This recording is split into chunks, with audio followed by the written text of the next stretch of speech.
Nós estamos instituindo uma ditadura. E eu já volto, filho.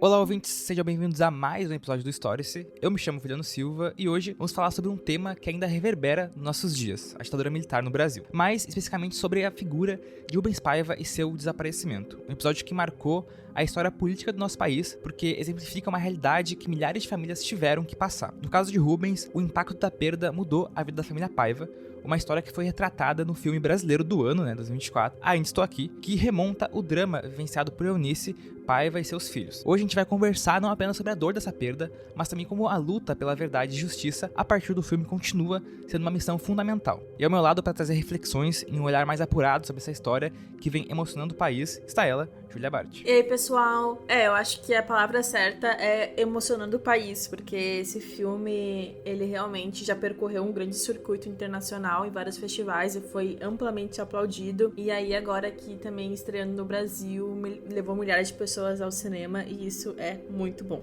É uma indicação que vem forte pro Oscar e é uma história emocionante que tá todo mundo indo assistir e criou aí toda uma comoção nacional muito importante pro cinema brasileiro, né? Ainda mais nesse período que a gente, no último período que a gente vivenciou, né, de falta de investimento no cinema brasileiro. Então acho que, ainda mais com essa história, né, falando sobre a ditadura militar, sobre a história de um político que desapareceu, então acho que é um marco, assim, todo mundo está falando sobre esse filme e querendo assistir ele. Exatamente. E antes de iniciarmos, seja qual for a plataforma de podcast que você nos ouve, não deixe de avaliar e seguir o programa, os comentários no episódio são sempre bem-vindos e também respondam a enquete, isso para quem ouve no Spotify.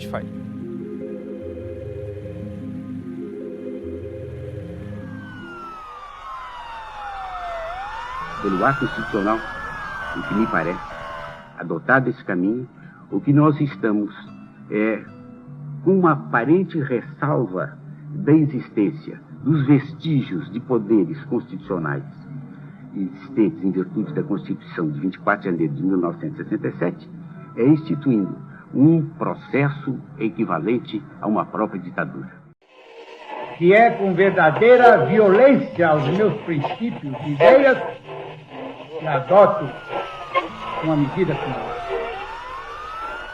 No início da década de 1970, o Brasil enfrenta o endurecimento da ditadura militar. No Rio de Janeiro, a família Paiva, Rubens, Eunice e seus 5 filhos vivem à beira da praia em uma casa de portas abertas para os amigos. Um dia, Rubens Paiva é levado por militares à paisana e desaparece. Eunice, cuja busca pela verdade sobre o destino de seu marido se estenderia por décadas, é obrigada a se reinventar e traçar um novo futuro para si e seus filhos. Ainda Estou Aqui é uma narrativa sensível sobre memória, trauma e resistência. O filme foi dirigido por Walter Salles e estreou em 2024, sendo uma adaptação do livro homônimo de 2015, Ainda Estou Aqui, de Marcelo Rubens Paiva, que é o filho de Rubens Paiva. O Marcelo Rubens Paiva é um escritor, dramaturgo e também jornalista que é conhecido por criar obras que abordam temas como a memória, a superação, a política e também as questões sociais. Ele nasceu em 1959 em São Paulo. Ele é o filho mais novo do Rubens Paiva e da Eunice Paiva. Ele tem 4 irmãs mais velhas. E em 1979, quando ele tinha por volta dos 20 anos, o Marcelo ele sofreu um acidente ao mergulhar em um lago, o que deixou ele tetraplégico. E essa experiência inspirou ele a escrever o livro mais famoso que ele tem até o momento, porque eu acho que agora, talvez, Ainda Estou Aqui vai passar do Feliz Ano Velho.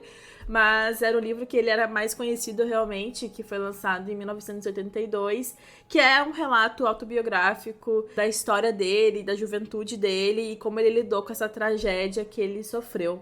Mas depois ele também se destacou pelo Ainda Estou Aqui, que foi lançado em 2015, no qual ele trouxe aí a história da mãe dele e o desaparecimento do pai. E o livro, ganhou agora essa adaptação em 2024, a partir da visão e da direção do Walter Salles, que é um grande diretor do cinema brasileiro, também tem diversos filmes aí conhecidos, como Central do Brasil. Ele fez também o Diário de Motocicleta, que conta a história do Che Guevara. Então ele tem uma carreira bem consolidada e sempre aparece em festivais, em eventos, e ainda mais agora com Ainda Estou Aqui em voga, ele retoma, a cena do cinema brasileiro. Pois é, o cinema do Walter Salles vai muito nessa vertente de tentar trazer ali uma busca pela identidade. É um tema central que ele explora bastante nos filmes dele. E ele fez muito documentário, assim, na carreira dele. Ele começou fazendo documentário, até porque ele também tem um irmão que é documentarista. Então, ele foi muito, assim, pra esse lado. Então, por isso que eu acho que os filmes dele tem até um tom, assim, um certo olhar, mesmo que seja ficção, tem um certo olhar de documentário, que é a mesma coisa que a gente vê no Ainda Estou Aqui, mas também no Diário de Motocicleta. Então, ele é um grande diretor e Central do Brasil, acho que é um dos grandes filmes que a gente tem, assim, no país, e que foi também pro Oscar. Infelizmente não ganhou, mas talvez a gente ganhe. Foi injustiçado esse filme, tem que lembrar disso, né? Mas, cara, eu fico muito indignada como a Fernanda Montenegro perdeu pra Shakespeare Apaixonado, pra atriz lá, que eu nem lembro o nome dela, mas enfim, não faz... Esquecível, exatamente. Central do Brasil Central do Brasil a gente não esquece, é um baita filme, cara. Dava toda hora na sessão da tarde. Eu vi em uma das sessões, assim. O filme ele foi indicado como melhor filme estrangeiro e melhor atriz. Perdeu nos dois, mas até hoje a gente lembra como uma das maiores injustiças do Oscar. Agora é a missão, né, da Fernanda Torres, né, vingar a sua mãe e levar o Oscar pra nós, pro Brasil. Mas é isso, né, agora a gente entrar um pouco no contexto do que é e onde se passa, né, onde estou aqui. É importante falar um pouco sobre a questão desse contexto da ditadura militar, né? Claro que é um assunto que a gente já vem abordando também em outros episódios, né? Como o episódio 20 aqui do Stories, que a gente falou sobre terra em transe, democracias e ditaduras, então a gente não vai ficar se aprofundando muito. Mas, né, rapidamente, o golpe de 31 de março de 1964, ele encerrou o governo democrático de João Goulart, né? E deu início a uma ditadura militar que durou até 1985. E esse movimento ele foi apoiado por setores das Forças Armadas, né, grandes empresários, latifundiários, também parte da classe média, e com o apoio e incentivo, né, do governo dos Estados Unidos, como sempre, aí preocupado na época em conter a expansão do comunismo na América Latina durante a Guerra Fria. E a narrativa oficial dos militares em relação a essa justificativa do golpe, né, era uma ação para evitar uma suposta ameaça comunista, sempre aquela mesma história que a gente já está acostumado aqui para quem ouve Stories, né? E vai representar, né, uma reação conservadora também contra as reformas sociais e econômicas propostas pelo atual presidente na época, que era o João Goulart, porque ele estava ali pautando a questão de reforma agrária, né, e lei em relação de remessas de lucros. E aí o regime, a ditadura, ela vai instituir políticas contrárias a essas ideias mais progressistas na época, e também vai instituir a questão da censura, a perseguição política, a tortura, suspensão de direitos civis, se consolidando aí como uma ditadura extremamente autoritária. E durante esse processo de ditadura, né, milhares de pessoas foram perseguidas, foram presas, torturadas ou assassinadas. E a repressão se intensifica especialmente após a promulgação do Ato Institucional número 5, né, o AI-5, conhecido AI-5, em 1968, que suspendeu garantias constitucionais e ampliou os poderes do regime. O AI-5 ele vai fechar o Congresso Nacional, ele vai autorizar também censuras prévias à imprensa e permitindo prisões arbitrárias e repressão violenta contra qualquer forma de oposição. Bom, eu tava lendo algumas coisas sobre o AI-5 e aí eu caí numa matéria do Brasil de Fato, e aqui no Stories a gente dá a fonte, né?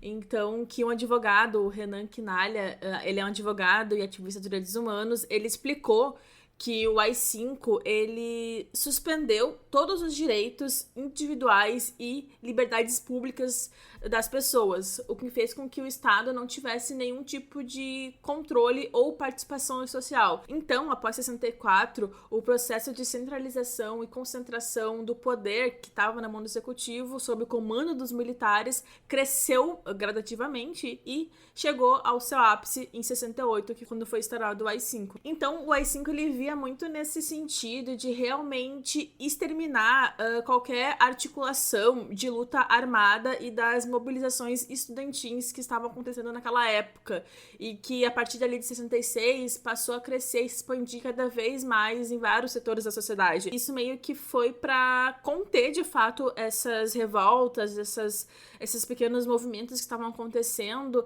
para que as pessoas realmente se sentissem bastante minadas de todos os lados. E aí tem uma parte da entrevista que o advogado ele fala que o AI-5 foi uma tentativa de endurecimento, justamente porque a ditadura ela sentia que não estava conseguindo manter o controle da sociedade, e aí nem manter uma aparência também de normalidade e de regularidade. E aí depois do AI-5 há um refluxo de todos esses movimentos que interrompe esse processo de mobilização que vinha acontecendo nos anos anteriores. E uma das violações de direitos mais perversas assim assim, do AI-5 foi a suspensão do habeas corpus, que foi um dispositivo jurídico utilizado para garantir mesmo que o acusado não tenha o seu direito à liberdade. E aí foi a partir desse momento que, quando acabou o habeas corpus, que se tirou qualquer possibilidade de controle judicial da pessoa presa arbitrariamente. Então, com o AI-5 se perdeu a possibilidade de qualquer controle dos abusos que a ditadura cometia. Acho que ele vai ser um marco, né, como tu comentou, essa questão desses pontos principais, né, ele vai ser esse marco de endurecimento do regime, né, da ditadura militar, em que vai refletir aí de uma forma também de institucionalizar a questão da repressão, a intensificação da tortura, né, dos desaparecimentos forçados e a morte de opositores. E é interessante porque tem um dado que de 1964 a 1985 foram cerca de 20 mil casos de tortura nesse período, assim. Então, é, assim, uma forma, digamos assim, sistemática, né, de produzir desaparecimentos, torturas e mortes. Também tem um ponto muito interessante, que é que cerca de 1.000 cientistas e professores foram para o exílio, né, perdendo direitos políticos, sofrendo perseguições, e isso também vai criar um buraco na educação brasileira, porque boa parte desses professores, cientistas, eles estavam indo para outros países, né, então iriam lecionar em outros locais que não no Brasil. Então isso vai também ser um grande problema, além de diversos outros problemas que vai criar a partir de exílio, a partir de desaparecimento e de presos políticos e também militantes em geral, assim. Também tem uma questão interessante, que a reunião que criou o AI-5, ela foi gravada, não sei se você sabia disso, então é até um documento público, a gente pode ter acesso a isso, em que na própria reunião, na própria gravação, eles falam que o que eles estavam debatendo ali sobre a implementação do AI-5 seria a instituição de uma ditadura. Então o pessoal fica naquela discussão, regime, ditadura, revolução. É ditadura, gente, é golpe, aconteceu um golpe, e eles mesmos falam sobre isso, né? Os próprios militares que participaram desse processo ditatorial no Brasil afirmam que eles estavam instituindo uma ditadura. Foi em 64, e que também vai ser aí com a implementação do AI-5. Sim, e aí eu acho também interessante a gente pensar que a partir do AI-5, o sistema de vigilância de informações e espionagem da ditadura passou realmente a atuar de maneira mais livre, porque realmente não tinha um controle judicial, então os abusos eles eram todos permitidos, e também as violações de direitos humanos por parte dos militares.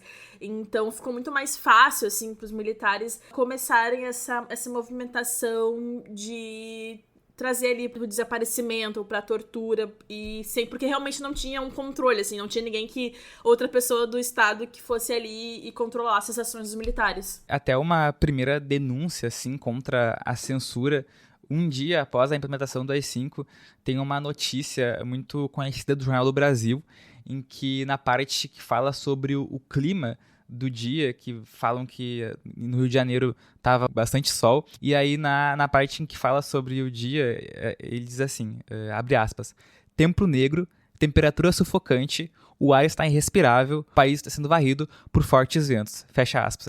O jornal ele inicia assim, de cara, e aí, né, é considerado como uma das primeiras assim, manifestações ali bem escondidas, assim, na parte que fala sobre a previsão de meteorologia em um dia ensolarado, a gente tem o tempo aí se fechando, né, para a democracia brasileira. E ainda falando da questão de números, estima-se que pelo menos 434 pessoas tenham sido mortas ou desaparecidas por motivação política, segundo o relatório da Comissão Nacional da Verdade, a CNV, né? Acho que é importante o pessoal também se atentar à questão da CNV, que é a Comissão Nacional da Verdade, que a gente vai estar aí citando boa parte do episódio, porque né, é onde está a fonte de dados e informações sobre a ditadura militar. Para esclarecer violações contra os direitos humanos durante a ditadura militar, foi criada há 10 anos a Comissão Nacional da Verdade.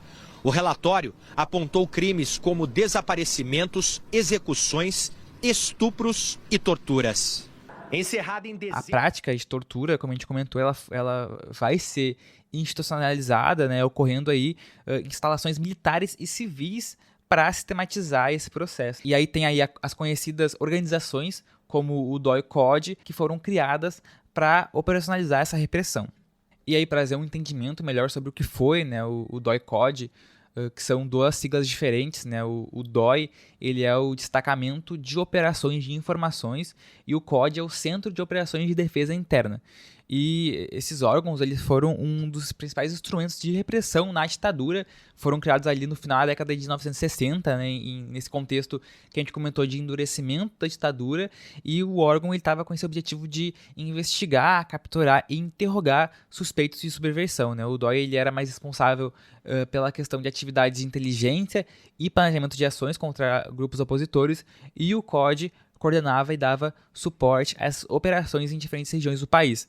É importante também dar essa ênfase que o DOI-COD ele estava presente na maioria dos estados da federação, né, do Brasil. Sim, a questão é que o DOI-COD estava diretamente envolvido nas perseguições, prisões arbitrárias, tortura e desaparecimento de pessoas. E entre 1970 a 75, só em São Paulo e no Rio de Janeiro, mais de 2.500 pessoas foram presas e pelo menos 51 pessoas morreram sob a custódia do DOI-COD. E tem até alguns casos emblemáticos que a gente pode citar aqui, como a morte do jornalista Vladimir Herzog, que foi dito na época que ele tinha se suicidado na prisão, tem a famosa foto e tudo mais, mas depois foi revelado que ele foi torturado e morto, e foi uma farsa toda aquela questão ali do suicídio dele.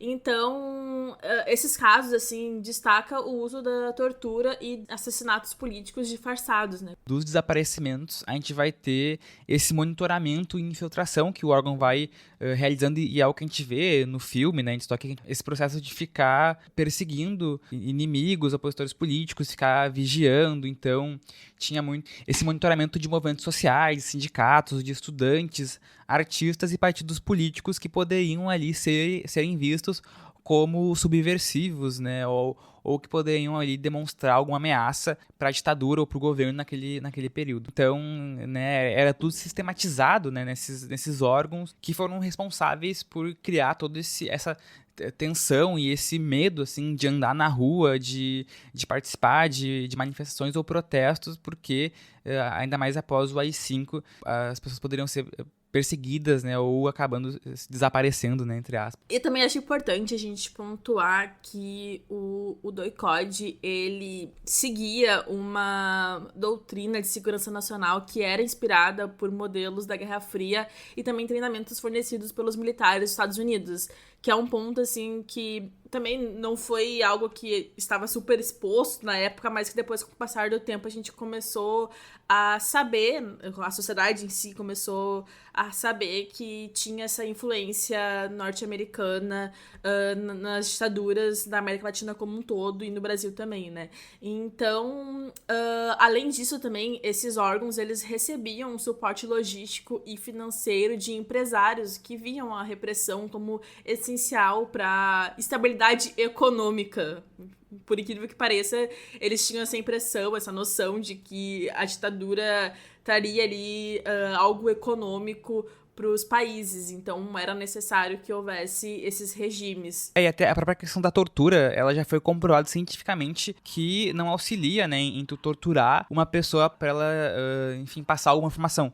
Porque, né, cientificamente, relata que quando a pessoa está passando por tortura, ela vai dizer o que tiver na cabeça para aquela dor passar. Esse processo de torturas que realmente os militares brasileiros aprenderam e foram ensinados, né, a partir dessa intervenção estadunidense, né, dos Estados Unidos ensinando e tendo bases no país, né, e acabou sendo desempenhado boa parte da ditadura, né, essa estratégia de torturar os opositores políticos. Acabei pensando num filme que eu acho que tu já viu, provavelmente, mas aí os ouvintes que não assistiram, acho que vale muito a pena assistir, que é o Batismo de Sangue, que é um filme que eu assisti no ensino médio, quando a gente estava estudando sobre a ditadura militar, e que aborda bastante essas questões de tortura e de como eram feitas esses... Porque eu acho que, apesar de ser algo super horrível, que a gente não gosta de falar e tudo mais, eu acho que é importante a gente comentar sobre a questão da tortura, porque é algo que aconteceu, que faz parte da história do Brasil, que a gente tem que saber pra gente não depois repetir, sabe, como país, como sociedade. Então é um filme, assim, que é fantástico, a história é fantástica e tudo mais. Tem uma perspectiva mais ali, se não me engano, são padres que sofrem tortura durante a ditadura. Então acho que vale muito a pena o pessoal ir procurar por Batismo de Sangue. É uma boa indicação, já vi sim o filme. E ele vai até diferente, né, do que é o Ainda Estou Aqui, né? Ele vai no sentido mais de evidenciar de uma forma visual e narrativa o peso e esse impacto da tortura, né, e das estratégias usadas nesse sentido da repressão contra, né, quem eles sequestravam, assim. Então é uma boa recomendação mesmo.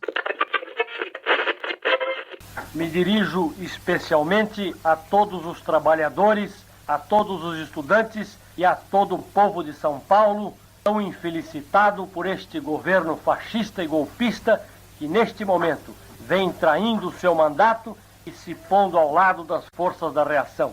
Desejo conclamar todos os trabalhadores de São Paulo, todos os universitários que se unam em torno dos seus órgãos representativos. E agora falando melhor sobre um dos personagens centrais dessa história, né, sobre o Rubens Paiva. Ele foi um engenheiro e político brasileiro, nasceu em 1929 e ele é eleito deputado federal pelo Partido Trabalhista Brasileiro, o PTB, em 1962, ele representando o estado de São Paulo, e durante seu mandato ele se destaca por apoiar políticas reformistas do governo de João Goulart, como a gente comentou, a questão da reforma agrária, a ampliação de direitos trabalhistas, que era um debate importante nesse período, né, antes do golpe, e após o golpe militar de 64, ele vai ser aí um dos primeiros parlamentares a sofrer as consequências do novo regime. A gente falou do AI-5, mas antes do AI-5 a gente tem mais 4 atos institucionais, e o AI-1, que foi o primeiro, ele foi promulgado logo após o golpe e que vai resultar aí na cassação do mandato do Rubens Paiva, né, e de outros também políticos. E aí a suspensão de direitos políticos por 10 anos. Porém, do mesmo modo, o Rubens Paiva, ele, afastado da política institucional, ele se manteve né, se posicionando contrário à ditadura militar, apoiando movimentos democráticos e também denunciando as violações cometidas pelo regime. Assim, quando o Rubens Paiva perdeu o mandato, ele chegou a se exilar na Iugoslávia e também na França, mas ele acabou voltando para o Brasil 9 meses depois. E aí ele ficou radicado no Rio de Janeiro e voltou a exercer a profissão dele, que ele se formou em engenharia, como tu comentou, e aí também foi ali pro lado do jornalismo. E aí ele fundou o Jornal de Debates e foi diretor da Última Hora de São Paulo. Mas eu queria trazer também um pouquinho aqui sobre a militância do Rubens Paiva ainda quando jovem, assim, adolescente. Ele fez parte do movimento estudantil, presidiu o centro acadêmico e foi vice-presidente da União Estadual dos Estudantes, a UEPE-SP. Ele também se formou ali em engenharia civil pelo Mackenzie, em São Paulo. Então, assim, ele tinha ali um poder aquisitivo, a família dele era uma família que tinha um certo poder aquisitivo, e ainda assim, ele era uma pessoa de esquerda. E o que colocou ele na mira, assim, existem várias suposições, mas uma do que as pessoas comentam, assim, pode ser a participação de uma CPI, que ele participou enquanto deputado, para investigar as atividades de um instituto que criava propaganda anticomunista no Brasil. Então, isso pode ter ali acionado, né, para os militares para que o Rubens Paiva fosse vigiado mais de perto. É bem isso mesmo, né? A gente tem diversas alegações e, digamos assim, teorias, bem entre aspas, sobre o que ele poderia ter chamado a atenção da ditadura, mas a gente sabe que não precisaria de muita coisa, né? Ainda mais no período ditatorial. Mas é isso, né? Embora ele proibindo, assim, de atuar formalmente na política, depois que ele foi cassado e perdeu o mandato e continuou ali atuando como engenheiro e também atuando como podia, digamos assim, ele continuou se engajando em atividades ligadas à resistência democrática, né? Ele acabou auxiliando exilados políticos, ajudou na organização de materiais contra a ditadura e também mantinha um contato com opositores tanto no Brasil quanto no exterior. E durante um de seus exílios, né, no Chile, ele participou de esforços para denunciar as violações de direitos humanos cometidos pelo regime militar brasileiro e também ele se esforçou para alertar a comunidade internacional sobre essa repressão que acontecia no Brasil. E o Paiva, né, ele também foi suspeito de ter ligações com grupos de resistência armada, né, como a MR8, mas não tem provas concretas do seu envolvimento com essas resistências e ações armadas, né? Ele é até comentado, né, de que ele não se envolvia com isso, né? Mas, como eu falei, alegações sobre até onde ele estava envolvido com esse processo de resistência sobre a ditadura, né? E essa postura que ele continuou tendo, né, essa postura firme, eu acho que só essa posição que ele tem, que a gente vê muito no filme, né, a partir da história, que ele vai se tornar um alvo prioritário da repressão militar, especialmente nos anos de maior endurecimento, como a gente comentou, após aí o AI-5 em 1968. E o Rubens, ele também escrevia artigos críticos ao governo, usava a sua influência para questionar o sistema. Então vai ser aí também um dos pontos que vai colocar ele sob vigilância constante desses órgãos de repressão. E em janeiro de 1971, Rubens Paiva ele foi preso em sua residência no Rio de Janeiro por agentes militares. Ele havia acabado de retornar de férias com sua família em Angra dos Reis, e a prisão ela ocorreu sem mandato judicial e foi acompanhada de uma busca na sua casa com a apreensão de documentos e materiais pessoais. Após ele ser detido, o Rubens Paiva ele foi levado para o DOI-CORD do Rio de Janeiro, onde ele foi submetido a intensas sessões de tortura, e testemunhos de presos políticos que estavam no mesmo local relatam que ele foi severamente espancado e apresentava sinais claros de sofrimento físico. Eu tava vendo uma entrevista com a Vera Paiva, que era a filha mais velha do casal, quando ela tava comentando sobre o desaparecimento do pai, que a questão do desaparecimento em si, né, essa questão da pessoa ir e nunca mais voltar, e não ter notícia da pessoa, se ela tá viva ou se ela tá morta, era uma estratégia pensada realmente pelos militares para torturar psicologicamente as famílias. Era algo até que foi depois explanado por alguns militares, comentaram depois, né, na Comissão da Verdade, que era algo que eles realmente faziam, uma estratégia para que as famílias ficassem desesperadas, para que as famílias ficassem nervosas, preocupadas, sem uma consolação e sem também um fechamento de fato se aquela pessoa estava viva ou estava morta. O mais maluco que eu acho é que tudo que aconteceu, assim, em relação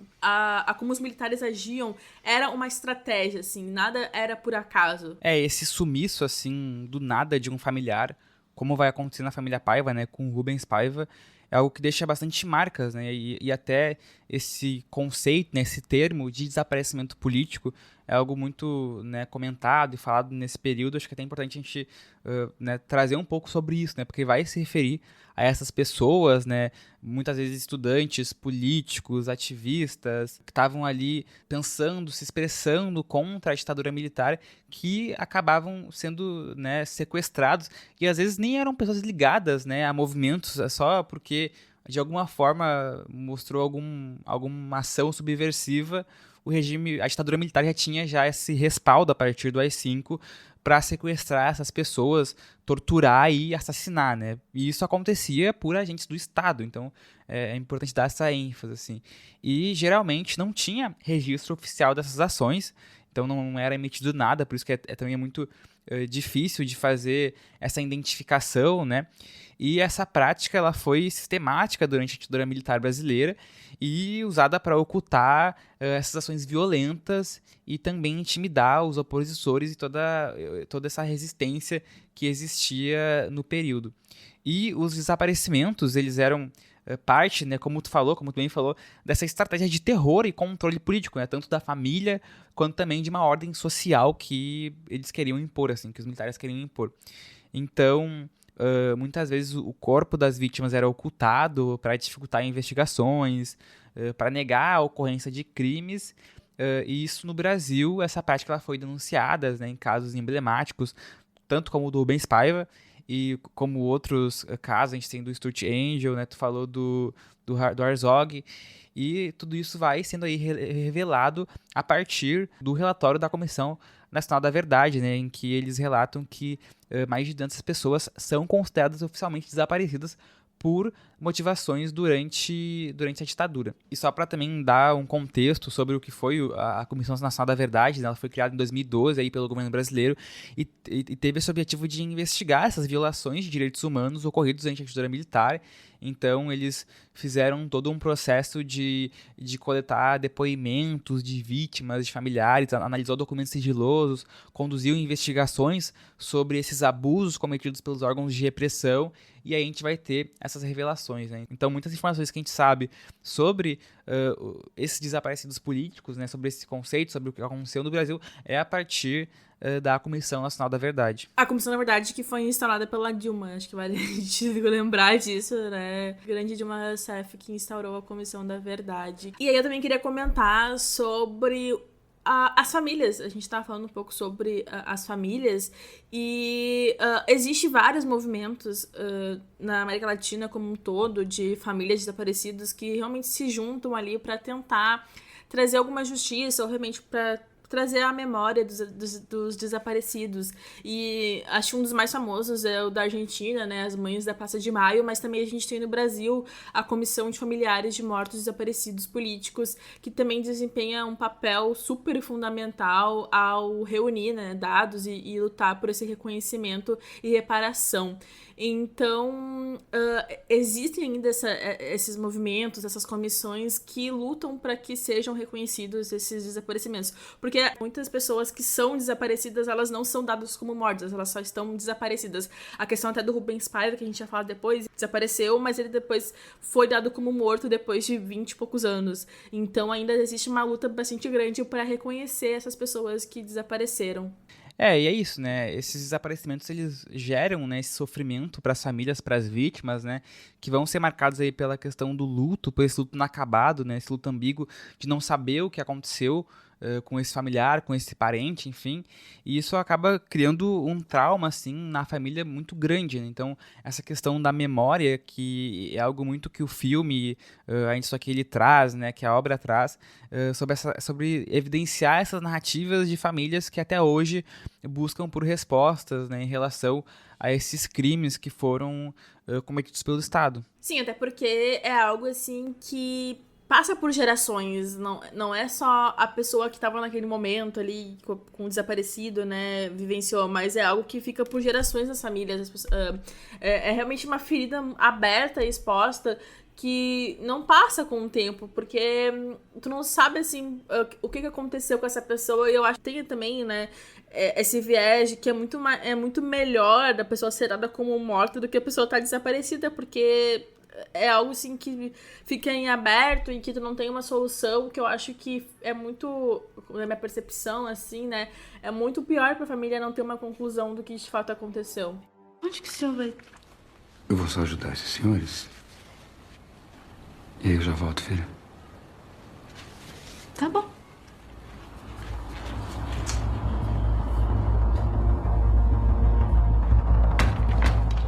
Eu posso ir com ele? Seu marido já volta pra casa.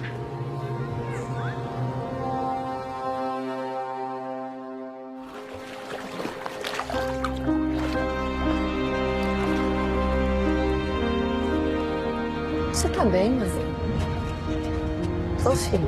É desenho, pode. E passando esse contexto que a gente deu, né, em relação à questão da ditadura, sobre o Rubens Paiva e também sobre desaparecidos políticos, né, muita coisa ficou em aberto.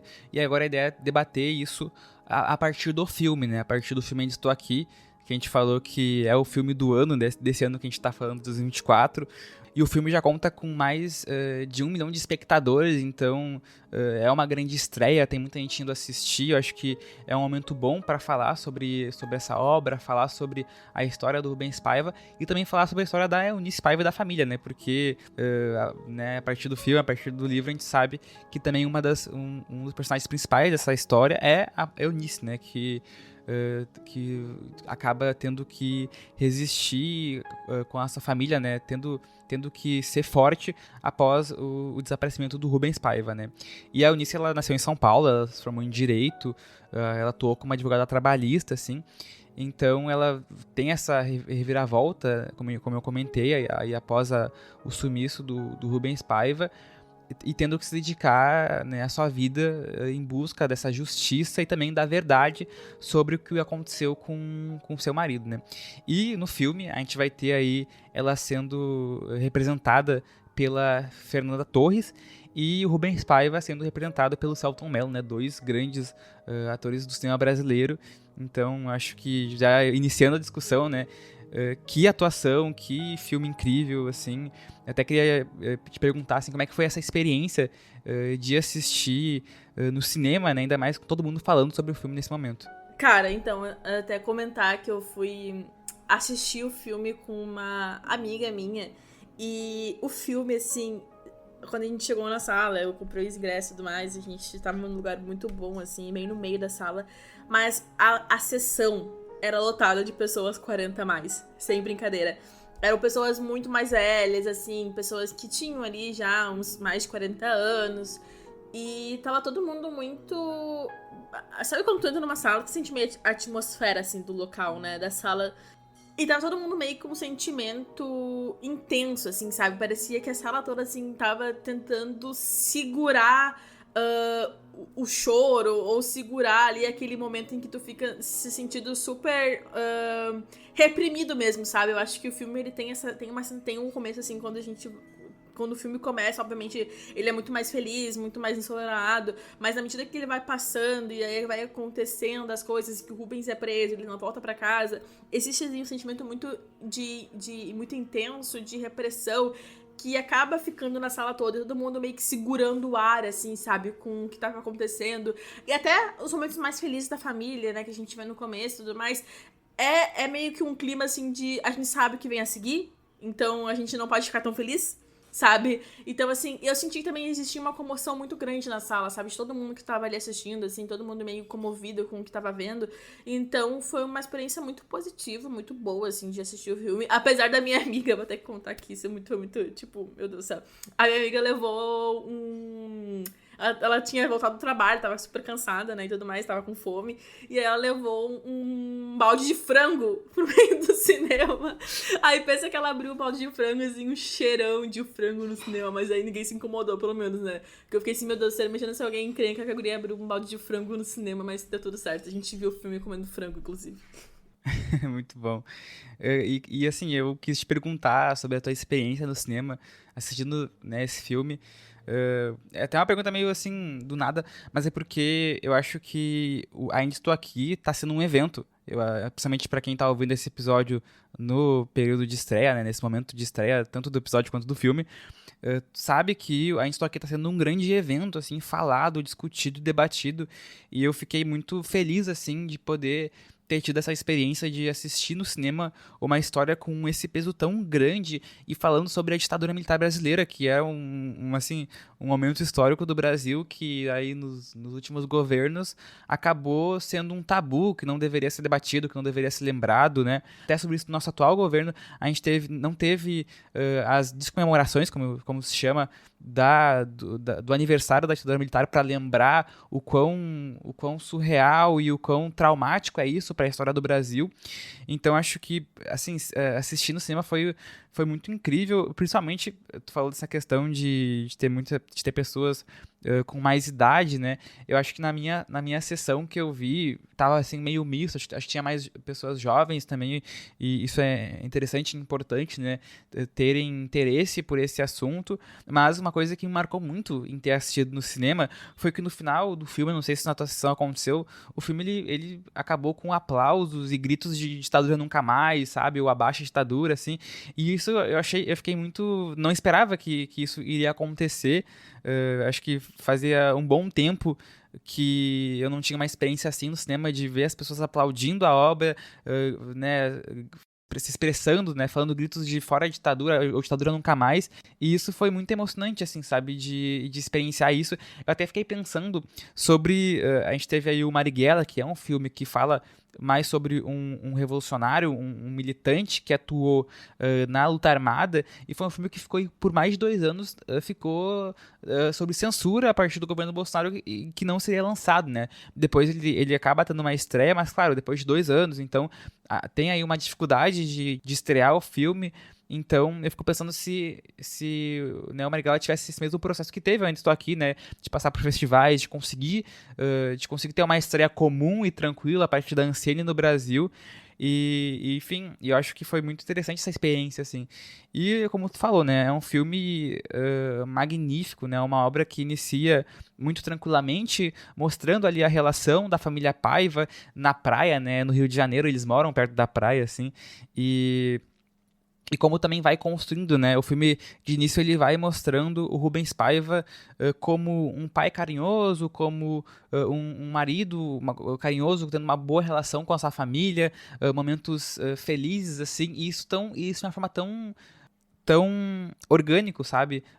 não impõe nada, né? Eu acho que a direção do Walter Salles prefere mais ali demonstrar do que dizer isso, né? E eu acho que o filme ele já inicia muito bem, trazendo esse contexto sobre a família Paiva. Tem um tom muito dos anos 70 no filme como um todo.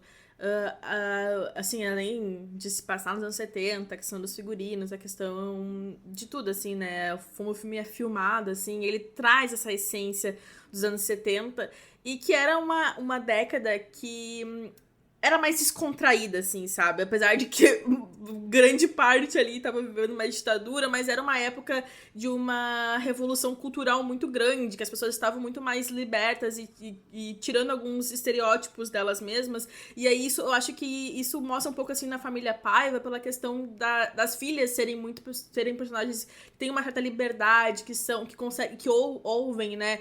As músicas diferentes e que eles gostam. A família como um todo, assim, né? Uma família que parece uma família bastante pra frente, se posso dizer assim, sabe? Uma família mais realmente que tá um pouco à frente do seu tempo, mas a gente sabe que nada tá à frente do seu tempo, né? Mas eles têm esse tom, assim, que o filme destaca, que é essa felicidade também, né? Uma família feliz, que tem amigos, que tem conhecidos, que a casa tá sempre cheia de pessoas, sempre cheia de gente frequentando ali, saindo, entrando, e que vive ali um Rio de Janeiro e que é um Rio de Janeiro diferente do que a gente tem hoje em dia, é um Rio de Janeiro mais feliz, até a questão do Leblon, né, que o filme se passa ali no Leblon, que era uma época que tinha mais casas no Leblon, hoje não é assim, sabe, Leblon naquela época ali era um bairro de classe média, assim, sabe, hoje em dia já não é mais de classe média, né, então é outra época, é outro âmbito, assim. Eu acho que é interessante que o Walter Salles, ele tenta passar no filme, nesse começo, assim, nesse começo mais ensolarado, né, que a gente pode dividir, assim, esse tom de despreocupação, mas mesmo assim, de fundo, tu pode ver que existe ali alguns sinais de que algo está errado. Tem uma cena que eu acho muito interessante, que é quando eles estão na praia, tirando algumas fotos, e aí até acho que a foto que eles tiram quando a filha mais velha, a Verônica, vai viajar pra Londres, em que eles estão tirando a foto, todo mundo feliz, vários amigos, tudo mais, as crianças, e aí a Eunice olha pra rua, né, que eles estão na praia, e ela vê os camburões, né, os carros militares passando. Então isso mostra que, apesar de ter ali uma felicidade daquelas pessoas, existe algo de fundo que não tá certo e que vai acabar se mostrando mais preocupante ao longo do filme. E isso que tu falou do cenário, né, eu acho que cai muito bem, né? Porque eles conseguem, né? O Walter Salles consegue retratar, não só o Walter Salles, mas direção de filmagem, enfim, consegue retratar um Rio de Janeiro da década de 70, em que, pelo menos pra mim, acho que pra ti também, a gente consegue estar imerso nessa realidade, né? Nesse contexto, porque, né, o contexto desse filme é um personagem, né? Então, estar assim, o filme já inicia direto, né? Rio de Janeiro, 1970, né? O filme já marca o período em que ele se passa. E assim, totalmente imerso a essa realidade, a esse contexto, como tu falou, dos camburões, dos carros militares passando. Então, a gente já se depara com essa realidade, né? E aí, outro ponto também interessante é, realmente, a família Paiva, né? É uma família de classe média e eles têm ali um certo poder aquisitivo maior, né, que outras famílias e outras pessoas que também estavam passando pela mesma ditadura que eles. E eu até fiquei pensando muito sobre isso, né? Porque eles vivem uma vida tranquila, né? O Rubens Paiva não sendo mais um deputado, enfim, porque foi cassado. Eu fiquei pensando muito sobre isso, né? Porque eles têm ali, em um momento do filme, a possibilidade de ir para fora do país, né? Até como tu comentou, que a filha deles viaja para Londres. Então eles tem uma certa liberdade pela questão do poder aquisitivo e também pela questão do próprio Rubens Paiva ter sido um deputado. Como tu comentou, o Rubens Paiva era pessoa formada e tinha uma família também de classe média, e eu fiquei muito pensando sobre esse mesmo contexto, né, essa mesma realidade em outras famílias, né. Mas, assim, essa introdução, essa dinâmica familiar, eu acho que é muito belo, né, de ver como é construído. Sim, e eu também acho muito incrível como os dois, eles tentavam passar pros filhos deles uma certa normalidade, até pra não acabar causando ali, né, alguns traumas de infância que poderiam também preocupar essas crianças, assim, contar com uma criança que o país está vivendo uma ditadura e que elas não têm direito a nada, e que elas têm que se cuidar toda hora, que elas não podem brincar, que elas não podem ser felizes, é algo muito pesado para uma criança ali ter que carregar. Então, eu acho também muito legal como eles deixavam os filhos deles muito à vontade para ser quem eles queriam ser, para brincarem, para se divertirem. E isso reforça também essa questão de que eles eram muito presentes para esses filhos, ao ponto de que eles não precisavam passar as preocupações deles para os filhos, porque eles sabiam que não era dever dos filhos deles pensar nisso, sabe? Na idade que eles estavam. Até sobre a filha deles, né, a mais velha, a Verônica, que vai para Londres, ela vai justamente para ela não se envolver muito com o movimento estudantil, porque eles acreditavam que era algo que podia acabar prejudicando ela, ou levando ela a ser presa e tudo mais. Então, por isso que ela até foi para Londres, porque eles sabiam que eles tinham criado uma filha que, com certeza, iria participar desses movimentos estudantis. Né, alguém que questionasse, né, assim como, assim, culturalmente, a família Paiva tinha já esse anseio progressista, né, como tu comentou, de ter, assim, de ter muito acesso à questão da cultura musical, né, literária, enfim. Então a gente vê isso muito, essa pegada no filme, né, e principalmente porque o filme também tem um pouco desse tom documental, né, como tu comentou em relação à direção do Walter Salles, né. Eu acho muito legal como ele usa a questão da fotografia, né? Porque a filha deles, que é a Vera, né? Ela fica ali sempre registrando, tirando foto, gravando vídeos. Então, eu acho interessante como ele usa esse mecanismo também da fotografia, como esse personagem no filme, contando a história da família, contando esses momentos, também trazendo essa ligação da fotografia com a memória, que é uma das discussões principais do filme, assim.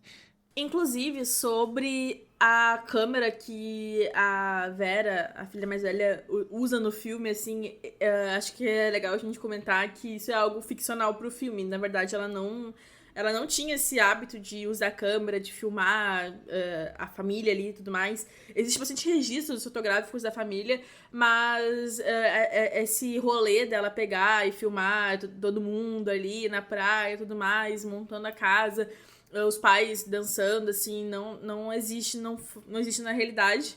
Era algo que foi criado pro filme pra justamente trazer esse tom de documentário. E isso que traz bastante o tom emocional, assim, da obra, né? Tendo esses registros familiares.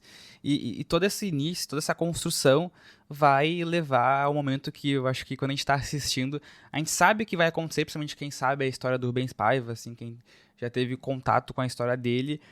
A gente sabe que em algum momento vai acontecer a situação do desaparecimento dele, né, desse sequestro que ele vai ter, e no momento que o Rubens Paiva ele acaba sendo levado por esses agentes, assim, que falam que precisam interrogar ele, né, que entram na casa dele, enfim, a gente tem meio que esse, digamos assim, esse corte em relação a um cenário familiar feliz, alegre, para uma casa que vai se tornar melancólica, que vai se tornar um espaço triste, de angústia, de ansiedade, principalmente a partir da Eunice, que tem que tentar ali meio que esconder dos filhos que o pai desapareceu, que ele foi resolver algum problema, que ele foi viajar, enfim. Ela vai usando essas desculpas, assim, para tentar fugir das perguntas dos próprios filhos. E aí, de uma casa que era um lar feliz, né, cheio de amigos, como a gente comentou, cheio de pessoas com muita música, adentra pra melancolia, né? E eu acho que toda essa construção vai refletindo também a dor dessa perda que a Eunice ela vai ter. Até na cena em que depois que o Rubens é levado, e aí os caras ali que ficam na casa, e eles começam a fechar todas as janelas, a fechar todas as cortinas, e aí aos poucos vai ficando tudo escuro, e vai saindo todo o sol ali que entrava, né, na casa e tudo mais, mostra o quanto aquela personagem foi se tornando vulnerável, sabe? Se tornou, na verdade, vulnerável com a falta do marido dela. É até interessante notar que a Eunice tá descalça nessa cena, então realmente é muito simbólico o quanto ela tá sem chão, assim, sabe? Não tem, tipo, a pessoa com quem ela tinha uma vida, com quem ela dependia também, né? Até porque nessa época as mulheres elas dependiam do marido, então a Eunice não podia sacar dinheiro, ir no banco sem ter ali a assinatura do marido deixando ela fazer aquilo. Então era uma época dessa forma, assim, que as mulheres elas realmente não tinham outra opção, outra escolha, e não tinham também uma liberdade. Então ela acaba perdendo o marido e aí ela se vê sozinha, tendo que lidar com ali os filhos dela, com 5 filhos, sendo mãe de 5 filhos, sem dinheiro, sem nada e sem nenhuma perspectiva do que aconteceu com o marido dela. Então é algo realmente muito desesperador, assim, mas eu acho que em todo momento o filme ele não puxa por algo que é melodramático. Eu acho que o filme ele tenta criar e consegue muito bem uma empatia com a Eunice, assim, do espectador com a Eunice. Então a gente se sente muito cúmplice dela, assim, muito tentando ali entender o que tá acontecendo junto com ela e tentando e ficando ao lado dela, mas de forma alguma o filme assim tem aquele momento assim super melodrama em que a personagem vai se desesperar, vai chorar, vai gritar por quê, sabe? É algo muito contido, muito retraído, porque ela realmente tem essas crianças que dependem dela. Então, até nesse fato dela deixar os filhos dela sem entender muito o que aconteceu e não querer comentar muito com eles, é justamente pra não trazer ali esse trauma tão forte pra essas crianças, sabe? Eu acho que... E é uma escolha muito pessoal dela também, sabe? Do tipo assim, a gente vai ser feliz, a gente vai ficar bem, a gente vai sorrir, porque não existe a gente ficar mal, porque a gente precisa seguir em frente e mesmo assim relembrar do pai de vocês.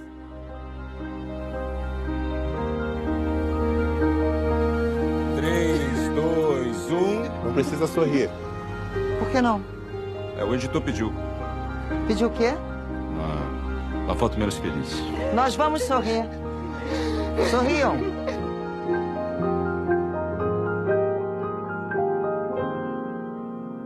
E até esse pensamento positivo, entre aspas, digamos assim, a gente vê muito no filme, né? A gente tem cenas do Rubens Paiva falando, não, essa ditadura vai acabar, vai chegar ao fim, a gente vai conseguir. Muito esse cenário positivo. Também esse ponto de sorrir nas fotos, né? Quando no filme, até quando o Rubens Paiva ele é levado, ele olha pra Eunice e sorri, ela sorri de volta pra ele. Mesmo, né, não querendo sorrir, ela não, continua sorrindo. E eu acho que essa cena, assim, do desaparecimento é onde a gente percebe ainda mais que o filme é muito mais sobre Eunice do que sobre o Rubens Paiva. Claro que ainda é sobre ele, mas é onde entra também a Eunice a partir da atuação incrível da Fernanda Torres, né? Ela consegue, assim, tomar o filme, né, pra si, ela consegue tomar o controle das cenas, né, desses momentos, desses eventos, assim. E é onde ela consegue assim, desempenhar assim, uma das melhores atuações, eu acho, pra mim, que a Fernanda Torres tem até o momento, assim, das obras que eu já vi dela. E ela toma tudo pra si, assim. E é como tu falou, né? A gente tem ela ali descalça, porque acho que vai evidenciar essa família de classe média que uma hora perde tudo, porque perde, né, uma pessoa importante pro núcleo familiar, né? O pai da família, assim. E que tinha uma relação... assim, uma relação tranquila de convívio, de amor, assim, de paz, e aí perde tudo, assim, né? Então ela tem que resistir, e eu acho que a gente vê muito isso a partir da atuação da Fernanda Torres, uma mulher que tem que se manter, né? Tem que ser um alicerce pros filhos, pra si mesma, então... percebe que ela vai ter que desempenhar esse papel de resistência, né? Então, e aí, após, né, o Rubens Paiva ser levado, a gente também tem a Eunice sendo interrogada, ela vai ser interrogada pelo DOI-CODE, né? E ela vai nessa busca de tentar entender o que aconteceu com o Rubens, e ela não consegue resposta, ela não consegue nenhum retorno. A parte que ela começa a ter contato com os amigos do Rubens Paiva, ter uma ideia do que aconteceu, do porquê ele foi levado, ela não tem respostas, né? Então, a gente vai ver também ela, né, perdida, mas ao mesmo tempo com esse objetivo de encontrar alguma resposta, de saber o que está acontecendo. Sobre as cenas em que ela fica presa, é muito angustiante a forma como tudo ali vai acontecendo, em que ela não tem também respostas sobre o que aconteceu com a filha dela, porque a filha dela é de 14 anos, a filha dela do meio também foi presa junto, ficou um dia na prisão, mas foi detida e ela ficou cerca de 5 dias. Então é muito angustiante, assim, como eles não dão respostas nenhuma pra ela e só querem que ela fale, mas não tem o que ela falar, porque ela realmente não sabia o que o marido tava fazendo praticamente. Ela sabia muito pouco sobre o que tava acontecendo ali em relação ao marido dela, porque a gente tem, né, 2 momentos, né? A gente tem a Eunice antes do que aconteceu com o Rubens, que era uma dona de casa, uma mulher que era voltada pros filhos, voltada para suas tarefas ali, de realmente viver a questão da burguesia do Rio de Janeiro. E aí depois a gente tem a Eunice que se vê, como a gente falou aqui, sem o alicerce da família, que precisa se reestruturar e se reinventar.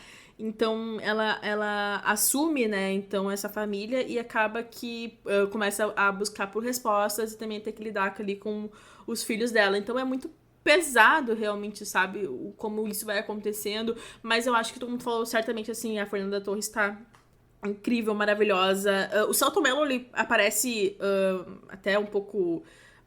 metade, acho que nem chega a metade, mas né, a primeira parte ali do filme, mas depois a Fernanda Torres assume todo o filme, né, e aí ela brilha muito, assim, como Eunice, ela encarna muito bem o personagem, e eu tava lendo algumas coisas sobre como ela se preparou pra fazer a personagem, e ela comentou que ela falou muito pouco com a família, porque ela tinha bastante vídeos, né, imagens e tudo mais sobre a Eunice Paiva, então foi algo assim que ela conseguiu realmente estudar muito personagem através das entrevistas que ela dava, porque a Eunice era uma mulher que dava muitas entrevistas sobre tanto a ditadura, mas também sobre o seu trabalho né, como advogada voltada para os indígenas.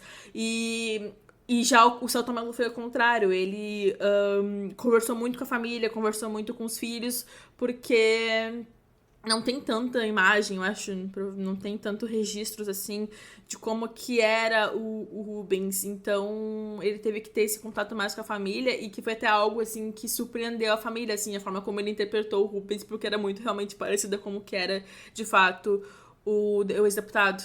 Né, e é nessas partes, assim, que a gente vai relacionando com a discussão que a gente fez em relação ao debate de desaparecimentos políticos, né? Porque a gente vai sentindo o impacto que o desaparecimento de um familiar, do Rubens Paiva, vai tendo nesse núcleo familiar. Então, eles vão ter que sair da casa, né? Eles vão ter que se mudar. Então, isso vai sendo construído de uma forma muito, assim, comum, sincera, e o filme ele vai mostrando, né?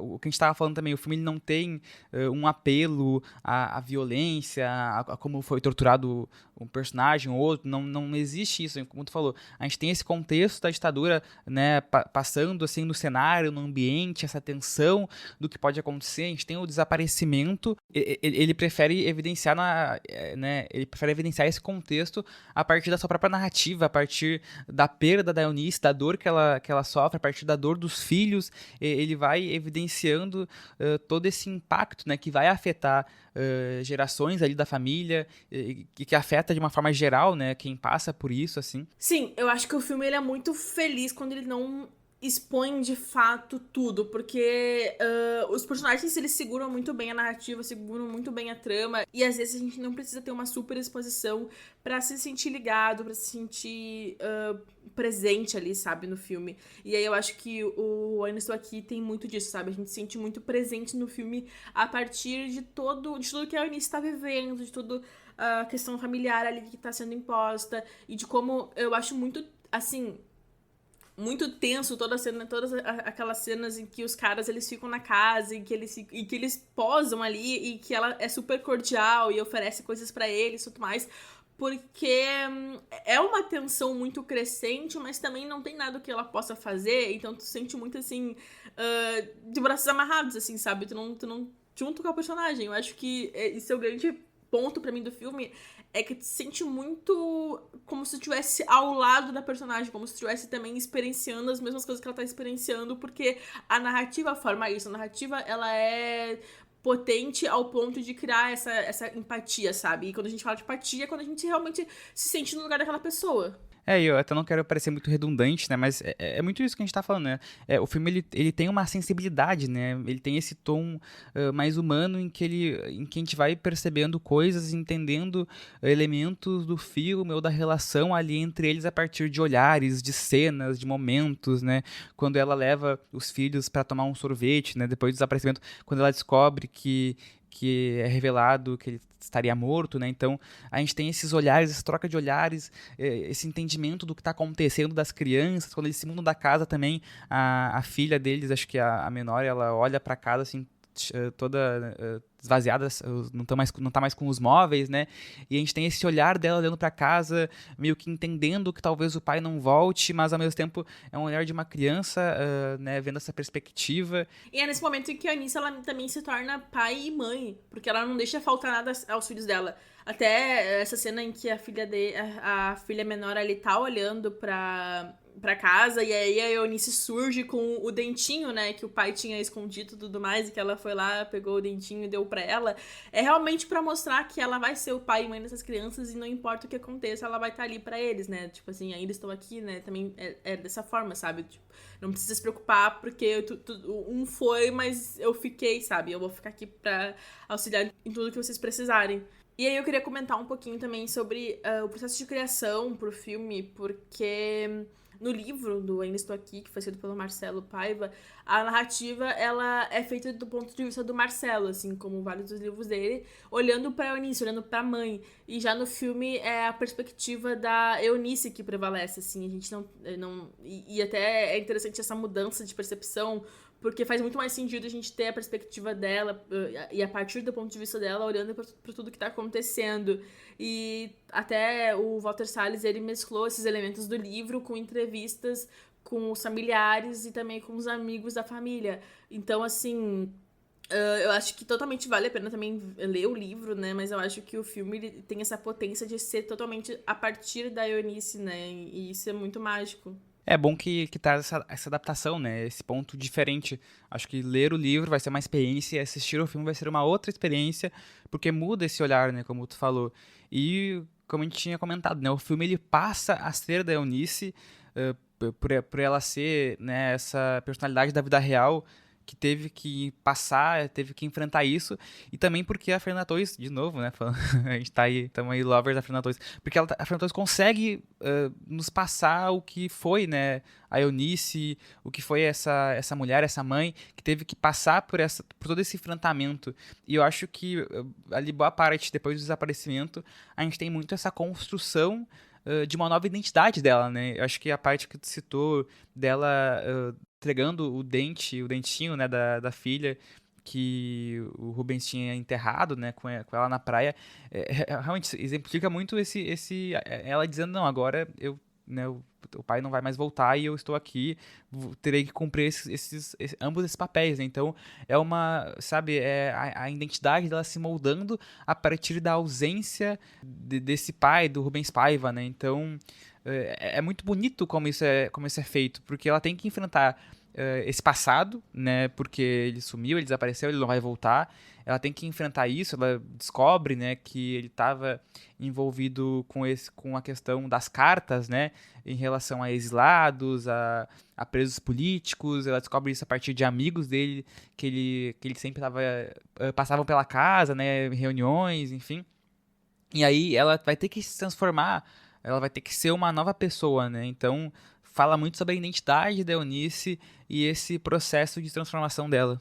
E aí depois ela decide voltar para a faculdade e se forma em Direito em 1974, quando ela tinha 45 anos de idade.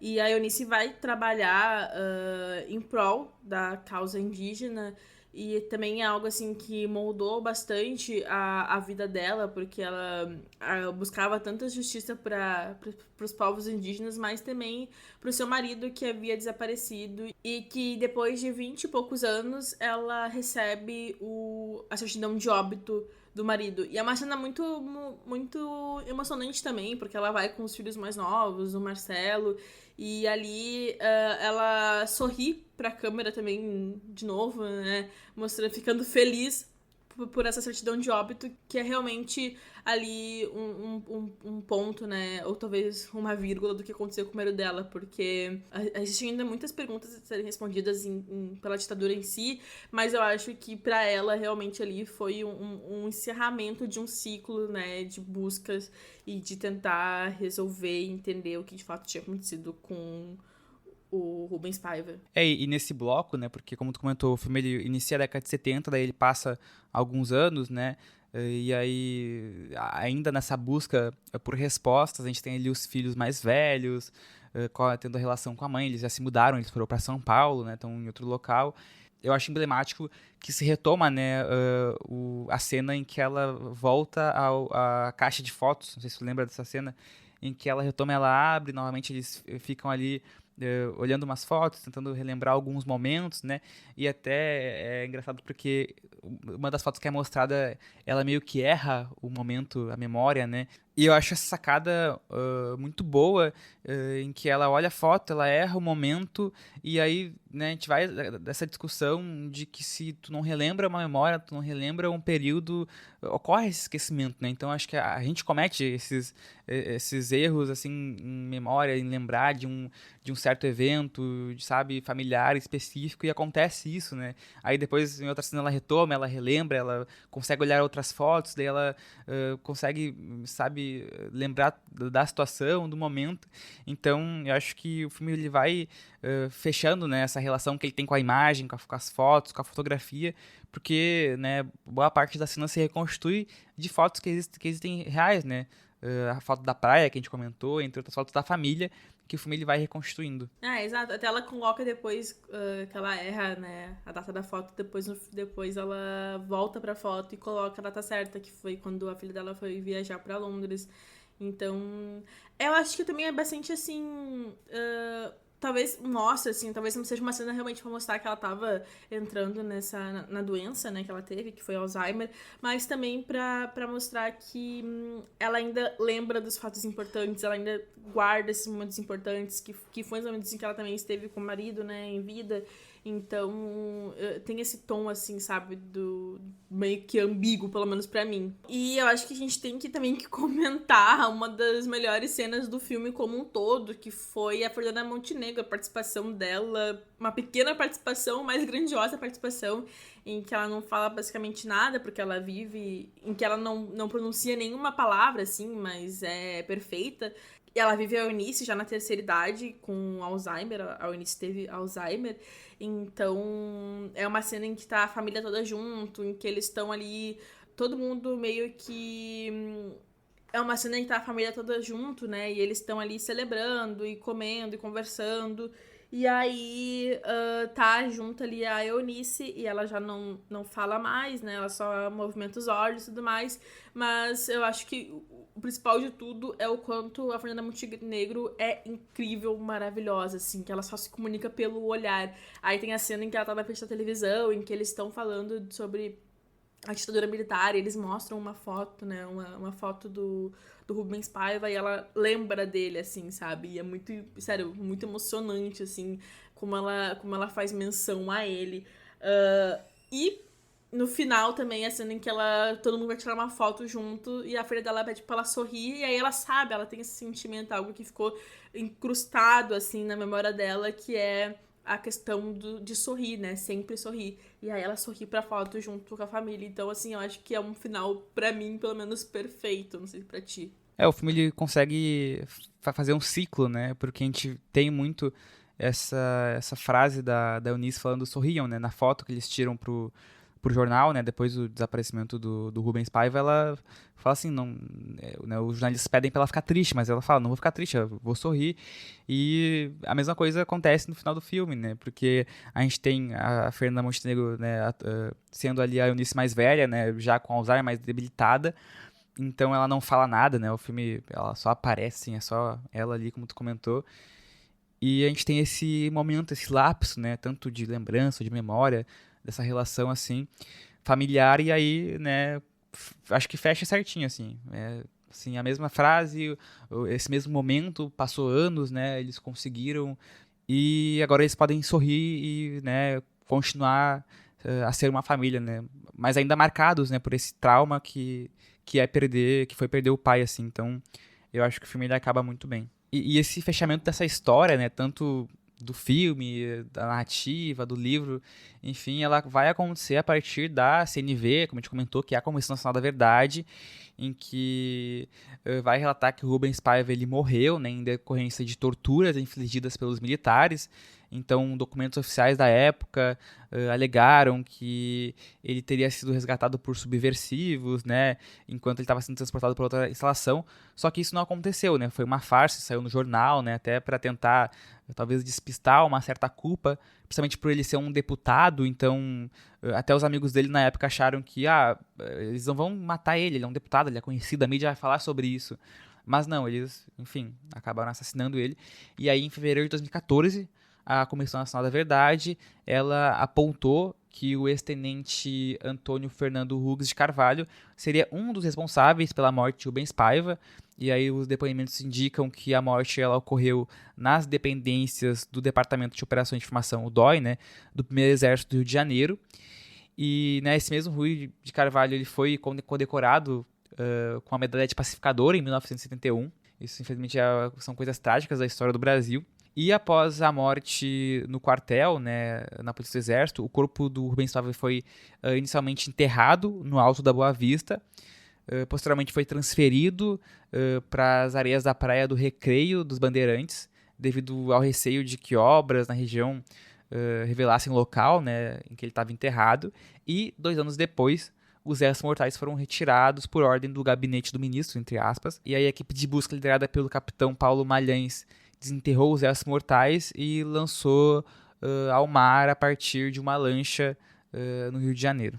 E além do ex-tenente, houve mais outros 4 acusados da morte do Rubens Paiva, que são o José Antônio Nogueira Bellman, que era um comandante do DOI-COI, que já faleceu.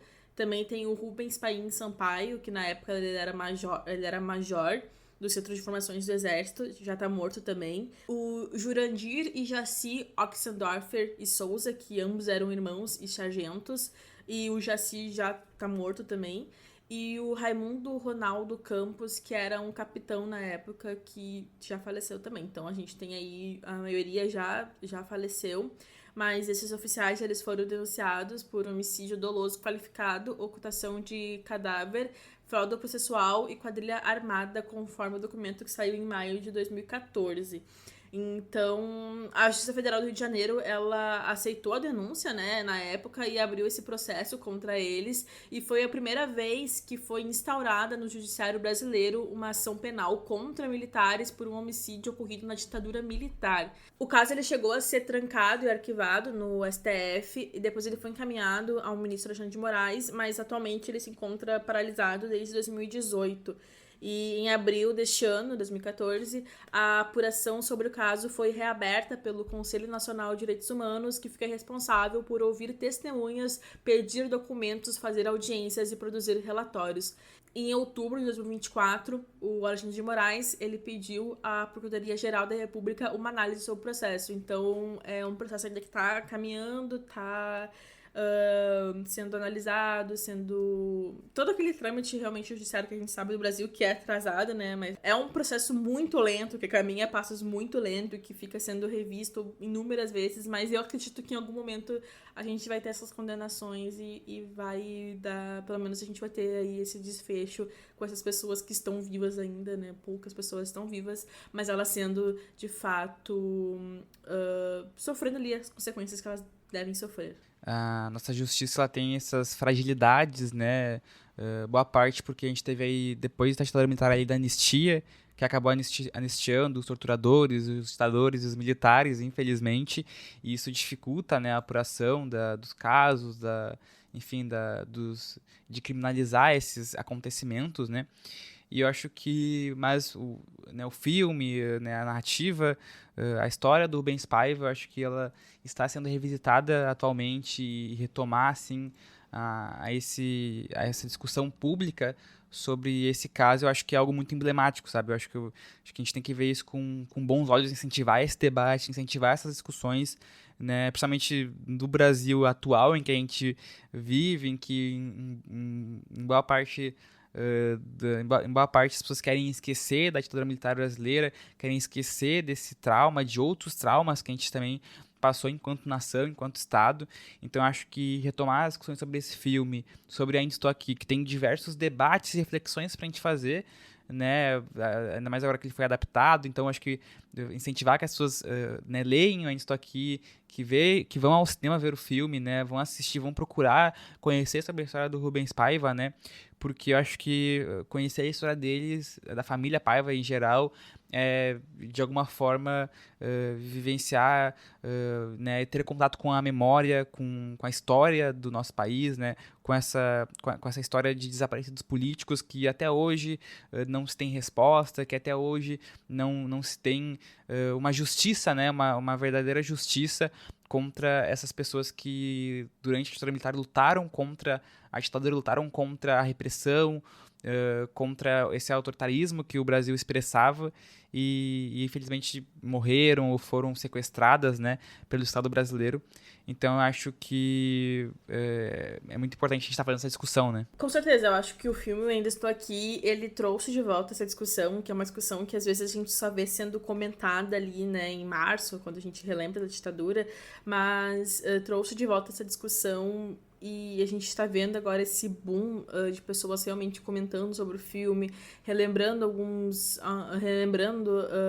eventos e momentos da ditadura militar e também conhecendo, né, a memória do Rubens Paiva, a memória da Eunice, principalmente, que foi essa mulher forte que lutou até o fim pelo reconhecimento da morte do marido, pelas causas indígenas, pelos filhos. Então eu acho incrível o quanto a gente consegue hoje em dia ter esse contato, ter essa visão para essas duas pessoas que fizeram parte, assim, de momentos muito tristes do Brasil, mas que com certeza trouxeram ali a resiliência que a gente precisa ter. Posso até dizer que eu fico até grata com essa solução que foi dada e acho que é um capítulo encerrado na nossa vida, né?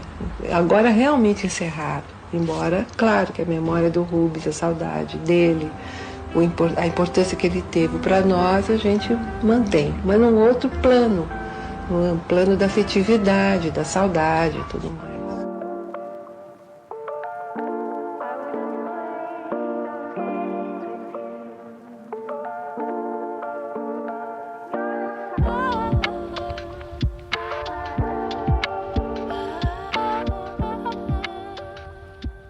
Então, chegamos ao final de mais um episódio do Stories, né? Não se esqueçam que esse episódio é um recorte e claro que muitas coisas interessantes e relevantes sobre o tema ficaram de fora, né? As referências, como sempre, sugestões vão estar na descrição. E nesse episódio a gente retomou as discussões, né? Voltando ao contexto da ditadura civil, militar e empresarial brasileira, e também falando sobre o Rubens Paiva, sobre a Eunice Paiva, sobre a família Paiva, né? Sobre o filme Ainda Estou Aqui, que é um filme que, né, tá no cinema no momento, provavelmente vai ir pro Oscar, né? Esperamos que vá, estamos na torcida. Eu verei o Oscar só se Ainda Estou Aqui, estarei lá, e se estiver lá eu também estarei lá assistindo. Ficou redundante, né? Mas acho que foi uma discussão muito proveitosa, um debate muito importante a gente fazer, fomentar essa discussão sobre ditadura, sobre o Rubens Paiva, sobre o cinema brasileiro, né? Principalmente com esse filme incrível que agora lançou nesse último semestre do ano. Então, apenas assistam, apenas busquem conhecer sobre a história. Eu gostei muito desse episódio. Eu acho que quando a gente traz esses temas mais sobre o nosso país, né, temas sobre a ditadura militar e também sobre outros eventos que aconteceram no Brasil, a gente tá fazendo essa questão de realmente rememorar e trazer de volta o que às vezes as pessoas não querem que a gente fale sobre, porque às vezes tem muitas pessoas que acham que é melhor a gente esquecer, deixar pra lá ou não comentar, porque daí não vai causar todo o transtorno e dor, mas eu acho que às vezes o transtorno e dor são necessários para que a gente tenha realmente uma reflexão e também aprenda, né, com o que aconteceu. É isso aí, e é sempre bom lembrar que o Stories é um podcast independente, Por isso, é muito importante o apoio de todos vocês. E também não se esqueçam de seguir a gente nas redes sociais, @Storyc_cast no Instagram, no Threads, TikTok e no YouTube. É só procurar pelo canal Storyc que vocês acham a gente facilzinho. Seja qual for a plataforma de podcast que você nos ouve, não deixe de avaliar e seguir o programa. Os comentários do episódio são sempre bem-vindos. E também respondam a enquete, isso para quem ouve no Spotify. Até mais, pessoal! Até mais, galera!